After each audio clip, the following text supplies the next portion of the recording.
The opium is fueling conflict, but conflict is also fueling opium production. So in that sense, it's right there, it's at the core. The local farmers are not getting rich on this opium production, not at all. This is a way to survive. Of course, the higher you get in the ranks, the more money that get into it. So if you are transporting the drugs at a higher level, you might get some more. If you're talking about the top, for sure it's organized crime. Once the opium is harvested, the traders collect the product from the farm gate, sometimes in exchange for pre-ordered goods. It's the Shan State equivalent of online shopping. The opium is carried down from the mountains by traders, trucks, and literally by drug mules. Closer to the border, it's turned into heroin and smuggled through China, Thailand, and onto the global market, including Australia. We're talking about tons and tons of heroin. And unfortunately for Australia, that heroin is on a large scale going to Australia.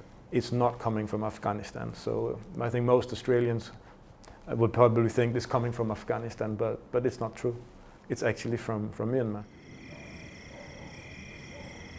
As much as 80% of Australia's heroin comes from here, but most of the crop doesn't make it that far. It ends up in China, which has by far the largest number of heroin users in Asia.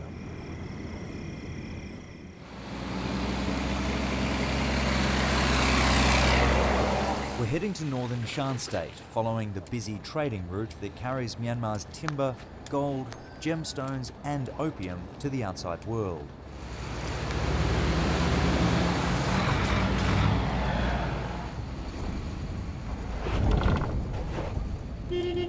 This narrow mountain road was once a key supply route for Allied forces in World War II.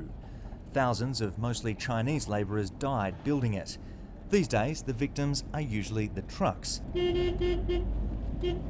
A misjudged turn can be fatal, though more often it means a long traffic jam. In our case, 22 hours.